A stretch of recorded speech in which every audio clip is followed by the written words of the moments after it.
हमने पढ़ लिया फेडरलिज्म की डेफिनेशन, फेडरलिज्म होता क्या है, जिसमें हमने ये पढ़ा था कि 2 और more than 2 levels of government को हम फेडरलिज्म कहते हैं। वन लाइन डेफिनेशन है, इतना ही मतलब होता है, ठीक है। फेडरलिज्म का एक और मतलब होता है कि 2 या 2 लेवल्स में सिंस पावर शेयरिंग है तभी फेडरलिज्म है, यानी फेडरलिज्म के अंदर ढेर सारी इंडिपेंडेंट यूनिट्स होती है जिनके पास पावर होती है, ठीक है। जैसे हमने यूएस का एग्जांपल लिया था और बोला था कि यूएस के 50 स्टेट्स उसकी यूनिट है, सबके पास अपनी अपनी पावर होती है। हमने देखा कि फेडरलिज्म 2 तरीके का होता है। एक वो फेडरलिज्म जिसमें यूनिट्स के पास इक्वल पावर होती है और इन अ वे जो यूनिट्स होती हैं वो सेंटर से ज्यादा पावरफुल मानी जाती हैं। जैसे यूएस, उसको बोलते हैं कमिंग टुगेदर फेडरलिज्म। उन्होंने हाथ नहीं पकड़ा हुआ है, सब लोग इंडिविजुअल हैं, अलग हैं, ऑटोनॉमस हैं, इंडिपेंडेंट हैं, लेकिन फिर साथ में खड़े हुए हैं अपनी मर्जी से। हॉस्टल वाला एग्जांपल दिया था। तो कमिंग टुगेदर फेडरलिज्म में इंडिपेंडेंट यूनिट्स, यानी जो भी फेडरलिज्म के इंडिपेंडेंट यूनिट्स होते हैं उनकी पावर इक्वल रहती है सबकी, सब लोग इंडिपेंडेंट रहते हैं, उनके पास अपनी सोवरेनिटी भी रहती है। जैसे यूएस के 50 स्टेट्स में 50 स्टेट्स की सिटीजनशिप भी अलग है और 50 स्टेट्स के फ्लैग्स भी अलग हैं, ठीक है। उनको बोलते हैं कमिंग टुगेदर फेडरेशन। इसमें यूनिट्स के पास इक्वल पावर होती है। दूसरा एग्जांपल हमने देखा था होल्डिंग टुगेदर फेडरलिज्म, इसका एग्जांपल है इंडिया। उस केस में जो होता है फेडरल यूनिट्स, यानी जो यूनिट्स होती हैं उनमें अनइक्वल पावर डिस्ट्रीब्यूशन होता है, यानी कुछ के पास ज्यादा कुछ के पास कम। जैसे हमने देखा था कि इंडिया में जो नॉर्थ ईस्ट स्टेट्स हैं उनमें कुछ के पास स्पेशल पावर्स है और कुछ तो इंडिया में स्टेट्स भी नहीं है, उनको हमने यूनियन टेरिटरी बना रखा है, उनको हमने स्टेट्स जितनी पावर भी नहीं दी है, जैसे है दिल्ली, चंडीगढ़, दादरा नगर हवेली। और होल्डिंग टुगेदर का क्या है एग्जाम, मतलब होल्डिंग टुगेदर में यूनिट्स के पास उतनी पावर नहीं होती जितनी पावर सेंटर के पास होती है। लेकिन ये नहीं कह सकते कि वो फेडरलिज्म नहीं है, फेडरलिज्म तो है ही, कि पावर तो डिवाइडेड है, भले ही ज्यादा या कम, प्रोपोर्शन ज्यादा कम का है, but still it's a federalism. फिर हमने की फीचर्स ऑफ इंडियन फेडरलिज्म देखे थे कि क्या क्या चीज इंडिया को फेडरलिज्म बनाती है। सेंट्रल गवर्नमेंट, स्टेट गवर्नमेंट्स और पंचायती राज, 3 में हमारे यहाँ डिवीजन है। एक फीचर है जो इंडिया को फेडरलिज्म बनाता है। और फिर हमने देखा था कि इंडिया के, और बताओ की फीचर्स ऑफ इंडियन। लिस्ट जो होती है state list, concurrent list, union list. Yes, और इंडिया में 3 तरह की लिस्ट है, इसको बोलते हैं स्टेट लिस्ट, यूनियन लिस्ट और कंकरेंट लिस्ट। स्टेट लिस्ट पे और फिर हर एक स्टेट को ज्यादा मतलब इक्वल पावर नहीं है, कुछ जम्मू कश्मीर जैसे स्टेट्स को ज्यादा पावर दे रखी है, वहां पे लैंड वैंड नहीं ले सकते, और कुछ को बहुत कम दे रखी है, उसको सेंट्रल गवर्नमेंट वो करती है, मतलब कंट्रोल करती है। और एक और चीज है जो हमारे यहाँ फेडरलिज्म है, वो ये है कि सेंटर और स्टेट की जो पावर डिवीजन है वो कॉन्स्टिट्यूशन में लिखी हुई है। ऐसा नहीं है कि सेंटर पूरी पावर हथिया सकता है, इतना आसान नहीं है सेंटर और स्टेट्स के पावर को, समझ रहे हो, आपस में उनको पावर ना देना इतना आसान नहीं है, ठीक है। इसीलिए ऐसा नहीं है कि कल मोदी जी का मन नहीं है तो अब उन्होंने कह दिया कि अब तो एक काम करो, गुजरात वाले सीएम तुम हट जाओ, हमारी वजह मैं ही डिसीजन ले लूंगा कल से। बोलेंगे ऐसे थोड़ी ना होता है सर, हमें भी इलेक्ट करके बैठाया हुआ है, पगले थोड़ी ना है, कॉन्स्टिट्यूशन में हमारा भी नाम लिखा हुआ है, ऐसे कैसे आप बोल रहे हैं। स्टेट और सेंटर के बीच जो पावर का डिस्ट्रीब्यूशन है वो कॉन्स्टिट्यूशन में लिखा हुआ है, तो किसी की मन मर्जी के मुताबिक नहीं चल रही कंट्री। फेडरलिज्म हमारे कॉन्स्टिट्यूशन का फीचर है, कॉन्स्टिट्यूशन में पावर शेयरिंग डिफाइंड है, इसीलिए इंडिया एक फेडरल कंट्री है। टाइप की बात है तो होल्डिंग टुगेदर है, ठीक है। और क्या फीचर्स हैं, कुछ के पास ज्यादा पावर है जैसे जेएनके, और कुछ के पास स्पेशल स्टेटस है जैसे नॉर्थ ईस्ट, कुछ के पास कम पावर भी है जैसे यूनियन टेरिटरीज। तो ये 3 अलग अलग पॉइंट में लिखना है। कोई बोले और क्या फीचर्स है इंडियन फेडरेशन के, फेडरेशन में रिटन कॉन्स्टिट्यूशन होता है, हमारे पास है, ठीक है। इस तरह से जो एग्जाम्पल्स हैं उनको आप आसानी से 4-5 फीचर से ज्यादा कभी पूछे नहीं जाते, आप लिख सकते हैं। और उसके अलावा उसके अलावा हमने लॉ इस पे कौन बना सकता है अच्छे से पढ़ा था। फेडरलिज्म का बेसिक फीचर तो यही है, सेंटर और स्टेट के बीच में पावर डिवीजन है, और पावर डिवीजन की वजह से उन दोनों को अलग अलग चीजें मिली हैं जिन पर वो लॉ बना सकते हैं। यूनियन लिस्ट में जो चीजें हैं उन पर यूनियन, अगर पावर शेयरिंग में कुछ चेंज करना होता है तो पहले तो हाफ ऑफ दी पार्लियामेंट को पास करना होता है, फिर आगे क्या होता है। अगर पावर शेयरिंग एक बेसिक फीचर है ना कॉन्स्टिट्यूशन का।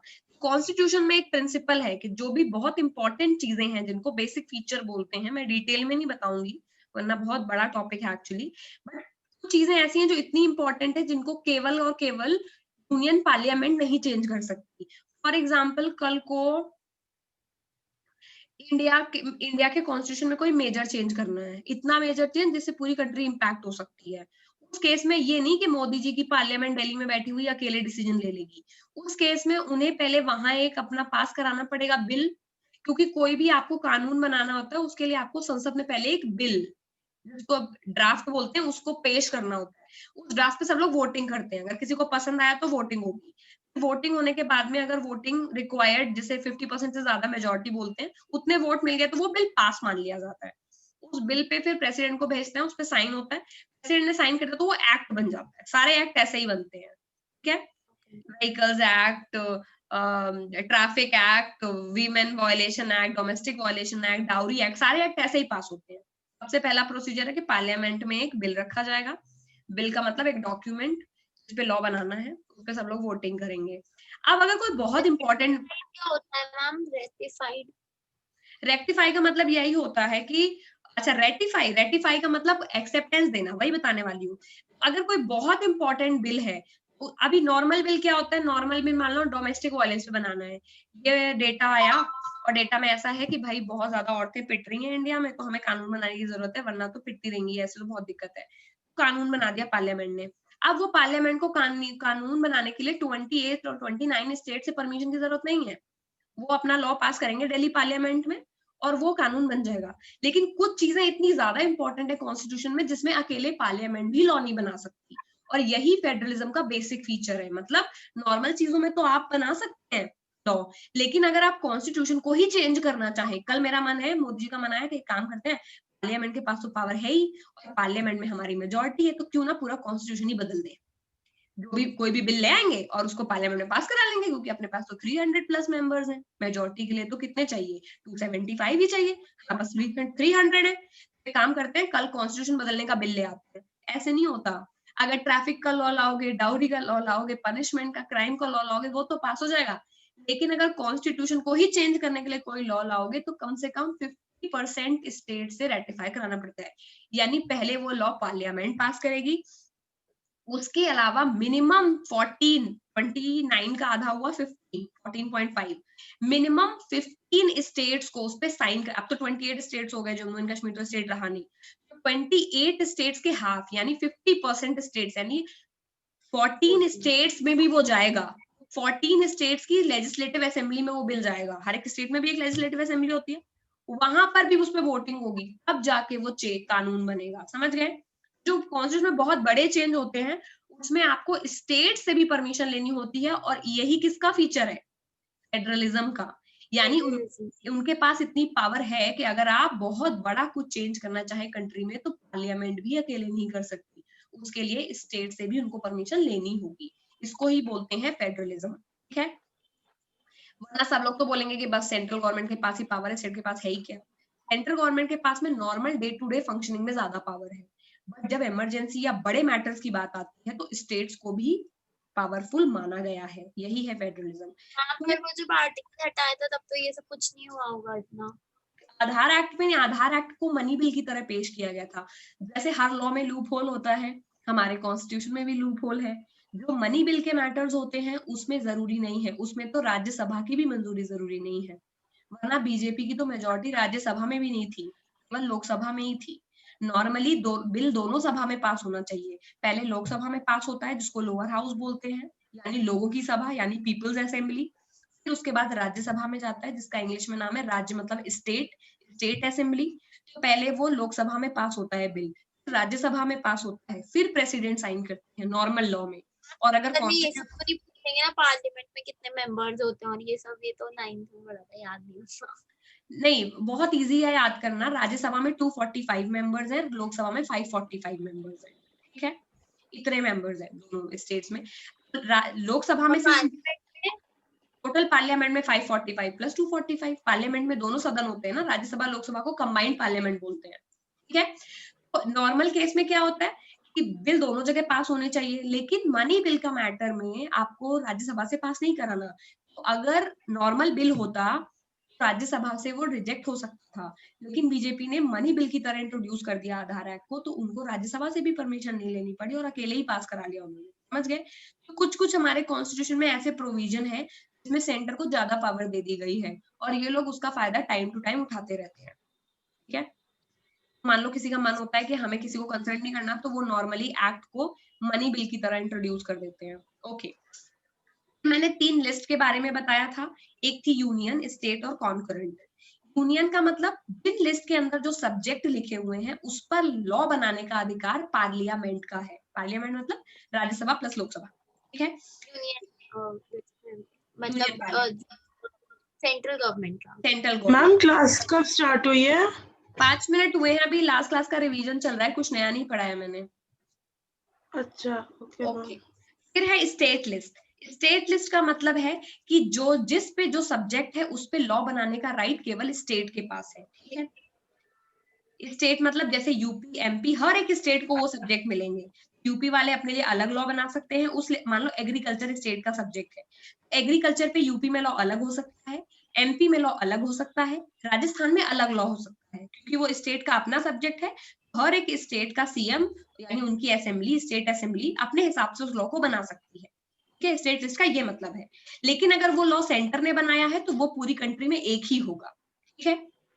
सारी कंट्री पर वो अप्लाई होगा, लेकिन स्टेट लिस्ट में जो लॉ लगता है, सब्जेक्ट है, वो केवल स्टेट में ही अप्लाई होते हैं। ये नहीं कि यूपी वाले ने एक बिल बनाया कहेंगे हमें तो इसको एमपी में भी लगाएंगे, ऐसा नहीं है। जो लॉ पार्लियामेंट बनाएगी केवल वही लॉ पूरी कंट्री में लगेगा। स्टेट लिस्ट के अंदर जो सब्जेक्ट है उसमें जो लॉ बनेगा वो केवल उस स्टेट में ही लग सकता है, क्योंकि स्टेट के पास केवल अपने स्टेट के लिए पावर है, पूरी कंट्री के लिए नहीं। ठीक है? हम स्टेट लिस्ट में जो भी है सब्जेक्ट्स, उसमें कितना भी गलत वो किया हो, यूनियन मतलब सेंट्रल गवर्नमेंट कुछ नहीं कह सकती, कितना भी गलत लॉ बनाया ना कह सकती है। अगर स्टेट लिस्ट में कोई भी लॉ बहुत ज्यादा गलत है, सेंट्रल गवर्नमेंट अपने डायरेक्शन दे सकती है कि आपको इसको चेंज करना है। वो अलग अलग तरह के रूल्स है, बट हाँ या ना में ये मानो कि कर सकते हैं चेंज। एकदम एब्सोल्यूट फ्रीडम इंडिया में स्टेट्स को नहीं है, लेकिन यूएस में ये चीज नहीं है। यूएस में उनके अपने लॉ है, सेंट्रल गवर्नमेंट कुछ नहीं कह सकती, चाहे कुछ भी बनाए। ठीक है? कॉन्करेंट लिस्ट में वो सब्जेक्ट है जिनमें स्टेट्स और सेंटर दोनों लोग लॉ बना सकते हैं, जैसे फैमिली मैटर्स, डिवोर्स के लॉ, इनहेरिटेंस के लॉज। तो इस तरह के मैटर्स हैं जो जिसमें दोनों लोग लॉ बना सकते हैं। सेंटर लॉ बना सकता है, स्टेट भी लॉ बना सकता है। नॉर्मल टाइम में इसमें स्टेट ही लॉ बनाता है, सेंटर इसमें ज्यादा नहीं करता इंटरफेयर। लेकिन जब मैटर बढ़ जाता है या फिर सेंटर को ऐसा लगता है कि ये मैटर इतना बड़ा है जिसमें पूरे कंट्री की जरूरत है, ठीक है, जैसे इनहेरिटेंस वाला मैटर था, लड़कियों को प्रॉपर्टी में इक्वल राइट्स मिलना है कि नहीं, तो वो पूरा कंट्री का मैटर है, उसमें फिर बना दिया इनहेरिटेंस में सेंटर ने लॉ। इस तरह से कुछ कानून है, दोनों लोग बना सकते हैं, और ऐसा भी नहीं है कि दोनों का कॉन्फ्लिक्ट। अबॉर्शन वगैरह में भी सेंट्रल नहीं बनाया होगा ना?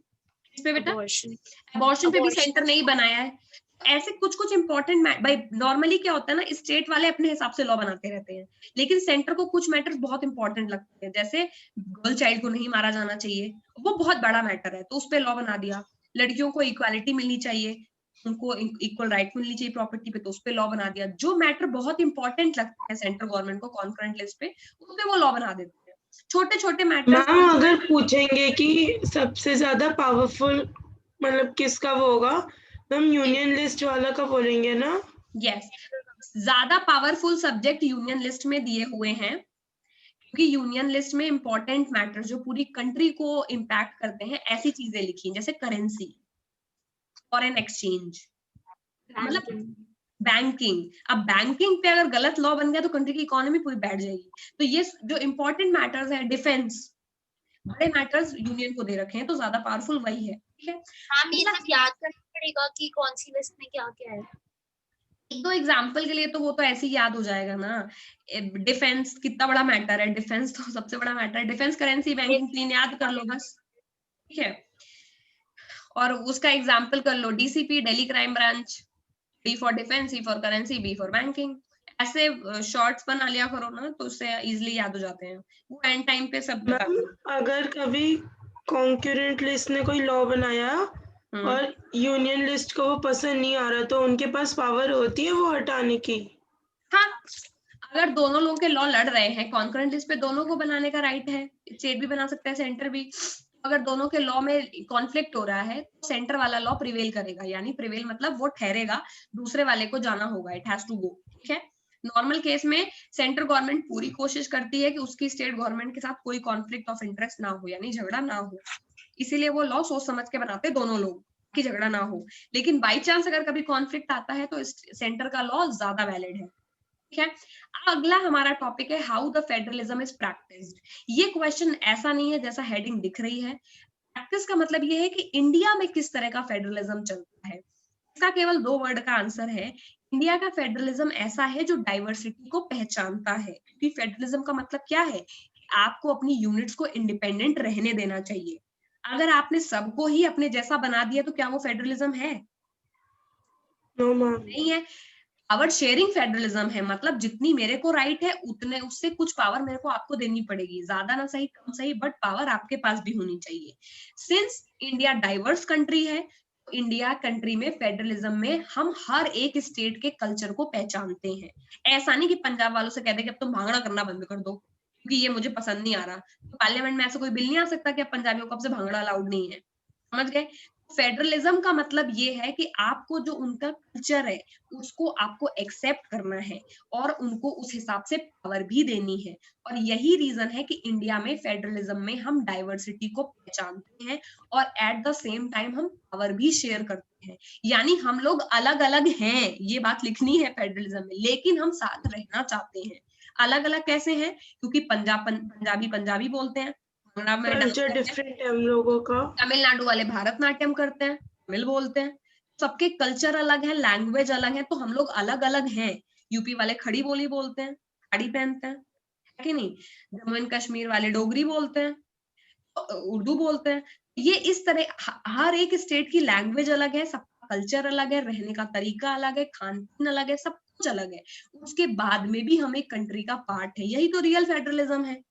जब क्वेश्चन आएगा कि how the federalism is practised, तो इसमें बोला जाएगा कि 2 चीजों के डाइवर्सिटी यानी कल्चर लैंग्वेज की डाइवर्सिटी को पहचानते हैं हम, इसीलिए हमने लैंग्वेज के आधार पर स्टेट्स बना रखे हैं। पंजाबी बोलते हैं उन्हें पंजाब दे रखा है, जो उड़िया बोलते हैं उन्हें उड़ीसा दे रखा है, जो कन्नड़ा बोलते हैं उन्हें कर्नाटका दे रखा है, गुजराती बोलते हैं उन्हें गुजरात दे रखा है, जो तमिल बोलते हैं तमिलनाडु दे रखा है। समझ गए? आसामी बोलते हैं आसाम दे रखा है, बिहारी बोलते हैं बिहार दे रखा है। जो जिस तरह की लैंग्वेज बोलते हैं उनको वो स्टेट दे रखा है, उसके और उसके करस्पॉन्डिंग स्टेट की पावर भी दे रखी है। समझ गए? तो अगर हम फेडरलिज्म को ट्रूली प्रैक्टिस नहीं करते, हम इन इंडिपेंडेंट यूनिट्स को मारते पीटते, कहते कि अब तुम लोग इंडिया का पार्ट हो, अब तुम लोग लैंग्वेज के बेसिस पे पंजाब लोग पंजाबी में बात नहीं करेंगे, हिंदी में बात करो सब लोग भाई। ठीक है, बट हमने ऐसे नहीं करा। हमने फेडरलिज्म को कैसे प्रैक्टिस किया, मतलब हमने फेडरलिज्म का रियल मैम जो रेसिडरी सब्जेक्ट्स होते हैं एआई वगैरह वो यूनियन लिस्ट में आएंगे कि कंकरेंट? रेजिडरी लिस्ट आते हैं यूनियन के पास। रेजिडरी मतलब जो भी बच गया है। अब रेजिडरी क्या होता है, बच कैसे गया है? जब 50 साल पहले कॉन्स्टिट्यूशन बना, जब 50 साल पहले वो सब्जेक्ट ही नहीं था। फॉर एग्जाम्पल साइबर क्राइम, वो चीजें ही नहीं थी, टेक्नोलॉजी नहीं थी। Yes, artificial intelligence. तो क्या हो रहा है, जैसे जैसे सोसाइटी बढ़ती है नए नए टॉपिक्स आते हैं। अब नए टॉपिक्स कितने इंपॉर्टेंट है किसी को पता तो होगा नहीं, इसीलिए वो बाय डिफॉल्ट सेंटर को दे रखा है। अगर एआई अब सेंटर का स्टेट का सब्जेक्ट हो जाता तो स्टेट ज्यादा पावरफुल हो जाता है, because everything is about AI and computer. इसीलिए जिन सब्जेक्ट्स के बारे में हमें कुछ पता नहीं है, रेजिडोरी मतलब जो आगे भी ऐड होते रहेंगे, उन सब की पावर किसे दे रखी है? सेंटर को। ठीक है, थोड़ा हल्का सा एकदम एक्सटेंड करके लॉजिक को सोचोगे तो कभी भूलोगे नहीं। रेजिडरी सब्जेक्ट देने के पीछे उनका इंटेंशन क्या है। उनका इंटेंशन यही कि कल को कोई भी नया सब्जेक्ट ऐड होगा हमारे कॉन्स्टिट्यूशन में, पता नहीं कितना इंपॉर्टेंट हो, इसीलिए बेटर रहेगा कि वो सेंटर के हाथ में रहे। ठीक है, ताकि स्टेट्स गलत फायदा ना उठाए उसका। ठीक है, अब हाउ द फेडरलिज्म प्रैक्टिस में ये है कि इंडिया में फेडरलिज्म कैसे प्रैक्टिस करता है। मैं फिर से बता दूं, फेडरलिज्म का मतलब है जब पावर 2 या 2 से ज्यादा लेवल में डिवाइड होती है। तो ये क्वेश्चन एक्चुअली ये पूछ रहा है, इंडिया में 2 या 2 से ज्यादा लेवल की पावर हमने किस बेसिस पर डिवाइड की है। हमने लैंग्वेज को के आधार पर स्टेट्स को डिवाइड किया है। ये है हमने फेडरलिज्म को प्रैक्टिस करने का तरीका। उसमें 2 फायदे हैं, हमने हर एक स्टेट के कल्चर को भी एक्सेप्ट किया है, यानी उड़िया बोलने वाले को उड़ीसा दे दिया, तेलुगु बोलने वाले को तेलंगाना दे दिया। ये तो कर रहे हैं तब से आजाद हुए तब से यही कर रहे हैं। जो वाले रीजन में जो लोग जो लैंग्वेज बोलते हैं उनको वो स्टेट दिया हुआ है। फेडरलिज्म प्रैक्टिस हमने किया है दो तरह से। पहला, हमने कंट्री में लिंग्विस्टिक स्टेट्स बनाए हैं, मतलब लैंग्वेज के आधार पर स्टेट्स बनाए हैं। इसकी वजह से हमने हर एक स्टेट की डाइवर्सिटी को एक्सेप्ट किया है। समझ गए? तुम भाई अलग हो कोई बात नहीं, तुमको तुम्हारे लैंग्वेज के आधार पर हम स्टेट्स दिए देते हैं, ठीक है। क्या हुआ, हमने पुरानी बाउंड्रीज जो ब्रिटिशर्स बना के गए, ऐसा किया हमने कैसे, ब्रिटिशर्स जो बाउंड्री बना के गए थे उन सारी स्टेट्स की बाउंड्रीज को हमें तोड़ना पड़ा, हमें नई स्टेट की बाउंड्रीज बनानी पड़ी। क्योंकि ब्रिटिशर्स जो स्टेट बना के गए थे उसमें तो बंगाली, पंजाबी और सब कुछ उन्होंने ब्रिटिश प्रोविंस में डाल रखे थे। उन्होंने बाउंड्री को अच्छे से मार्केट नहीं किया था, समझ गए। कुछ स्टेट्स बना रखे थे वहां 3-3 लैंग्वेज वाले लोग रहते थे। तो ऐसा करने के लिए हमें स्टेट्स की बाउंड्रीज को हटाना पड़ा कि ये वाला स्टेट यहाँ से, वो वाला स्टेट वहां से, और ऐसे करके इंडिया के मैप में हमने अलग अलग स्टेट्स कार्व किए। जो वाले रीजन में मान लो कि पॉइंट ए से लेके पॉइंट बी तक लोग पंजाबी बोलते हैं, तो पॉइंट ए से पॉइंट बी को हमने पंजाब बना दिया। इस तरह से हमने बाउंड्री को मार्केट किया, ठीक है।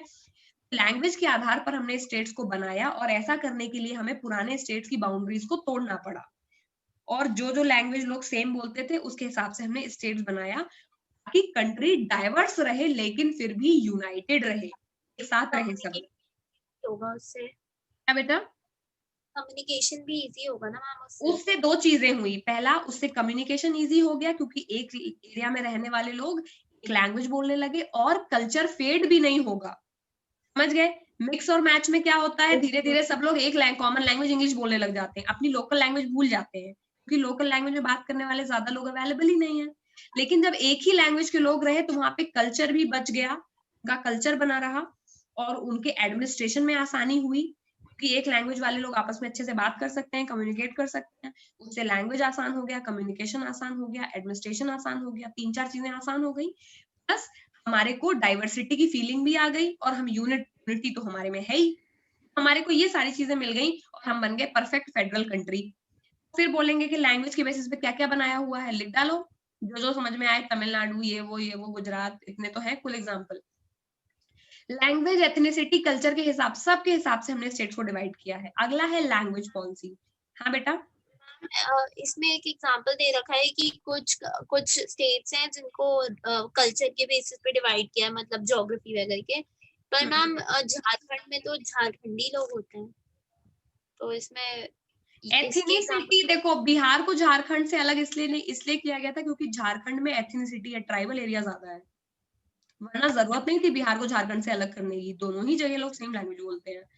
जहाँ पे अब क्या हुआ, बिहार के कुछ पोर्शन में ट्राइबल लोग बहुत ज्यादा रहते थे, जंगल बहुत ज्यादा था, बहुत ज्यादा ट्राइबल लोग रहते थे। अब ट्राइबल्स का मतलब एथनिसिटी, एथनिक, जो वहां पे नेटिव है, जो वहां पे हजारों सालों से रह रहे हैं, उसको बोलते हैं एथनिसिटी, ठीक है। तो ऐसे एथनिक ग्रुप्स को बचाने के लिए क्या हुआ, वो एथनिक ग्रुप्स जो है वो सबसाइड हो रहे थे, मतलब किनारे पड़े जा रहे थे, क्योंकि बिहार की जो पॉलिसीज है वो बिहार के हिसाब से बनती थी, मेजोरिटी के हिसाब से। एथनिसिटी, एथनिक पॉपुलेशन के लिए ज्यादा रूल्स नहीं, उनको एडमिनिस्ट्रेशन करने वाला, देखने वाला कोई नहीं। तो वही बात है ना, 50 लोगों की क्लास में, मतलब 60 लोगों की टोटल क्लास है, 50 इंडियन है, 10 अफ्रीकन है, अफ्रीकन की तरफ कोई ध्यान ही नहीं दे रहा है, सब लोग इंडियंस की तरफ ही ध्यान दे रहे हैं। इसीलिए बिहार को झारखंड से अलग किया गया ताकि ट्राइबल पॉपुलेशन पे अच्छे से फोकस किया जा सके, समझ गए। फिर झारखंड को अलग स्टेट बनाया गया और बिहार को अलग स्टेट बनाया गया। एथनिसिटी को भी हम पहचानते हैं, ज्योग्राफी को भी पहचानते हैं, कल्चर को भी पहचानते हैं। अगर कल को इंडिया में लगेगा 2-3-4 और स्टेट्स की जरूरत है, फिर बना देंगे, क्योंकि बाउंड्रीज तो हमारे यहाँ टूटती जुड़ती रहती हैं, बड़ी बात नहीं है, समझ गए। मैम स्टेट्स बनाना मतलब सबसे ज्यादा मतलब किसकी हमें परमिशन लेनी होती है स्टेट बनाने में? पार्लियामेंट कर सकती है ये काम अकेले, उसको किसी की परमिशन और नहीं सिर्फ अगर कोई जैसे स्टेट का कोई है, मतलब स्टेट का कोई छोटा सा मिनिस्टर या कोई, तो उसको पार्लियामेंट में सबसे पहले जाना होता है, वो खुद जैसे उसके पास उतने पावर्स नहीं है ना करने के। मैम मैं 1 मिनट के लिए वीडियो ऑफ कर लूं? हाँ, स्टेट्स के पास इतनी पावर नहीं है बेटा, इस खुद की बाउंड्री को चेंज कर, स्टेट थोड़ी ना खुद की बाउंड्री को चेंज कर सकते हैं। मैम अगर एक स्टेट है जैसे बड़ा स्टेट और उसमें 2 टाइप के अलग अलग है, हाँ, तो ऑप्शन होगा कि वो खुद ही 2 में डिवाइड कर ले।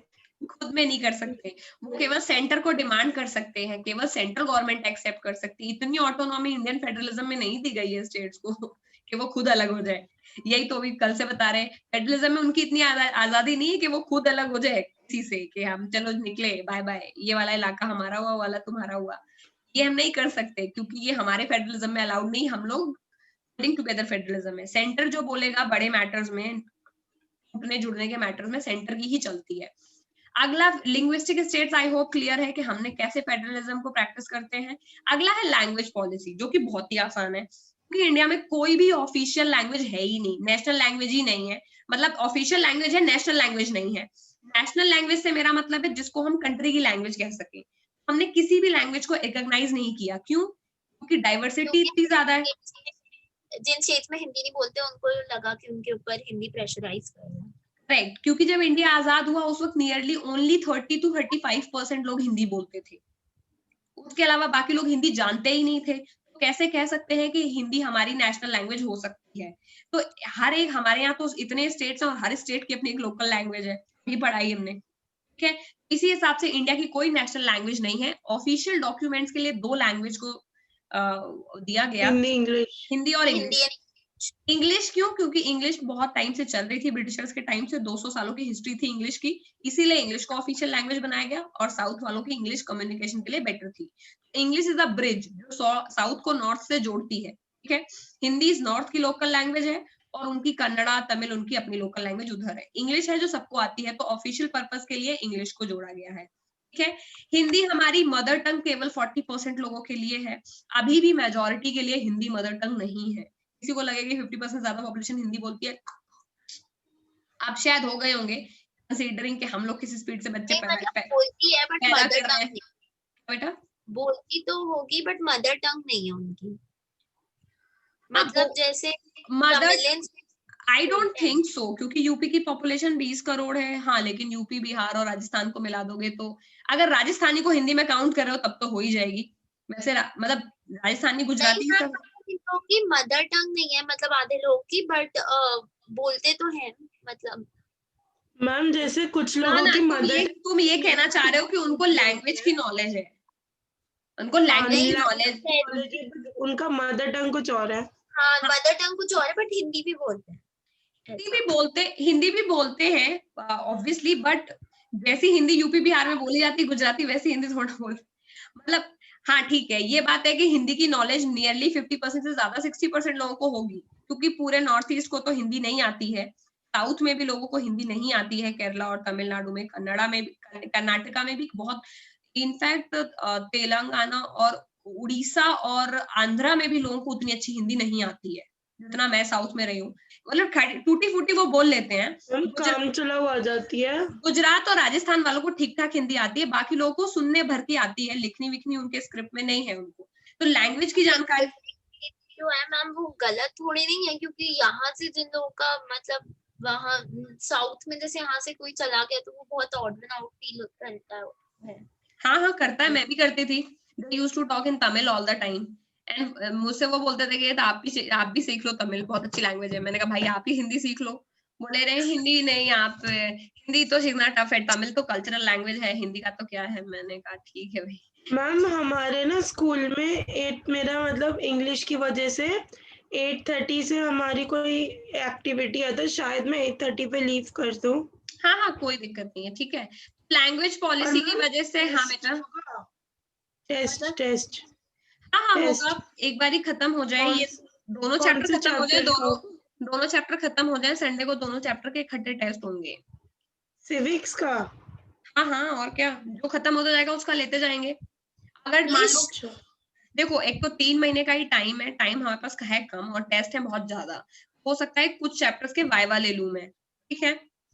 लेकिन रिवीजन करना और याद रखना तुम लोगों की खुद की रिस्पॉन्सिबिलिटी है, because it's not a full time course.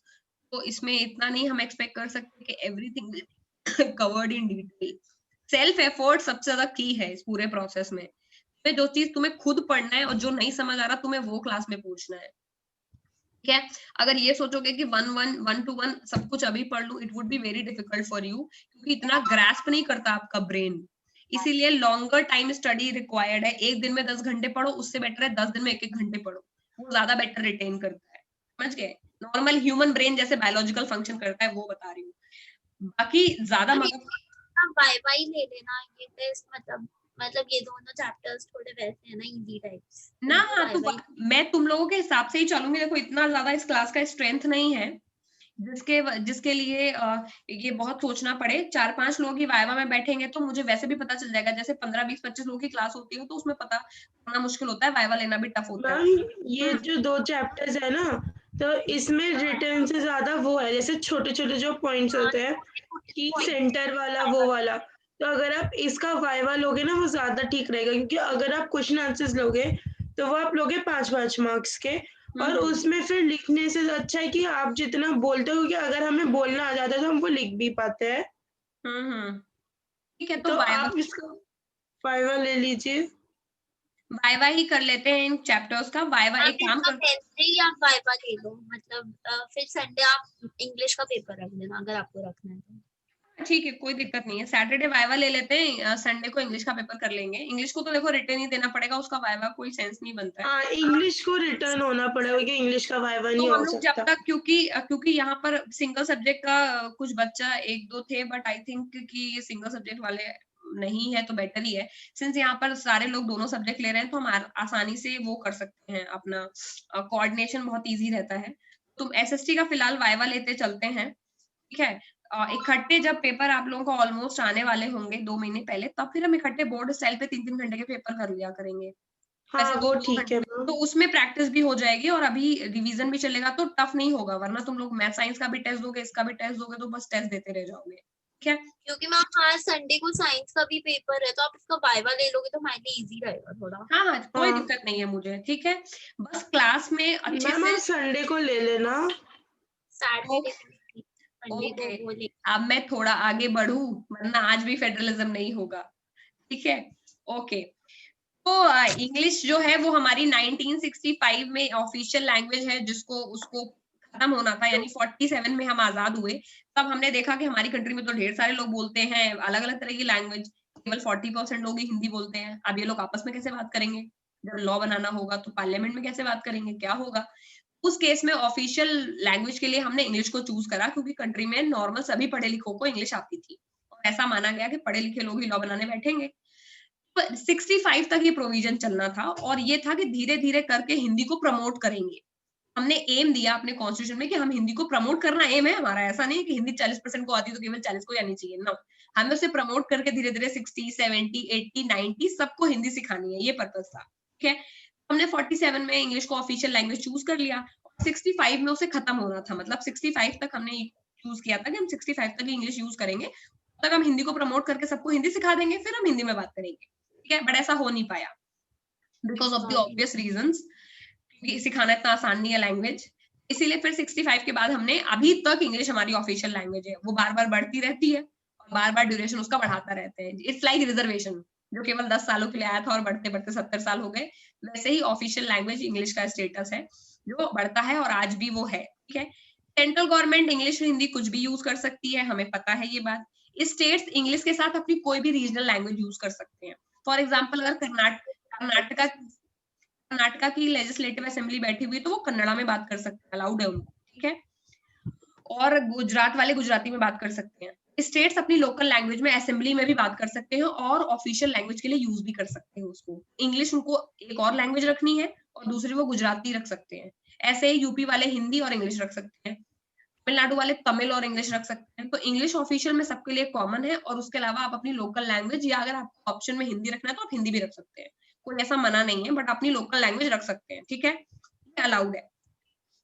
तीसरा फेडरलिज्म का फीचर हमारा है सेंटर और स्टेट के बीच में रिलेशन। देखो, सेंटर और स्टेट के बीच में रिलेशंस में हमको केवल एक पॉइंट है जो ये याद रखने की जरूरत है कि बहुत टाइम तक, जैसे जब से हम आजाद हुए तब से लेकर के आगे के 30-40 साल तक सेंटर और स्टेट दोनों में ही एक ही गवर्नमेंट रहती थी, यानी कांग्रेस की। ठीक है, उसमें कभी पता नहीं चल पाता था कि सेंटर और स्टेट के बीच में पावर डिवीजन कैसा है। समझ गए? फॉर एग्जाम्पल, ये बोलो भाई, पीएम भी मैं ही हूँ और सीएम भी मैं ही हूँ, और मैंने खुद को बोल रखा है कि मैंने खुद को पावर दे रखी है एज अ सीएम, और फिर बोल दिया खुद को पावर दे रखी है एज अ पीएम।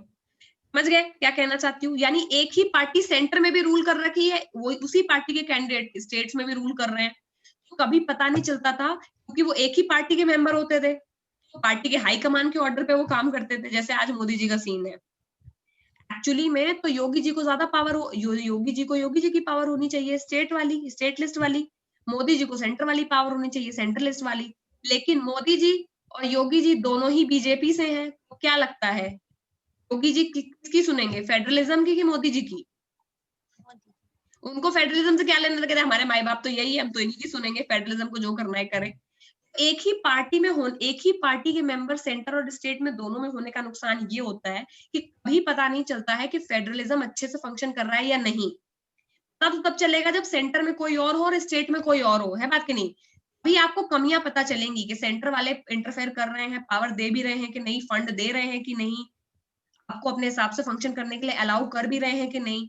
कि सेम पार्टी के होंगे तो कमियां छुपाएंगे, उनको अपनी इमेज बचानी होगी। ये चीजें पहले होती थी क्योंकि सेंटर और स्टेट दोनों में ही कांग्रेस का रूल होता था। लेकिन 1990 के बाद से रीजनल पॉलिटिक्स यानी स्टेट की लोकल पॉलिटिक्स बहुत ज्यादा पावरफुल हो गई इंडिया में। हम 1 मिनट में क्लास ओवर होने वाली है। ओके, तो 1 मिनट में एक काम करो, रिज्वाइन करो, फिर ही बात करते हैं बिकॉज दिस इज लॉन्ग।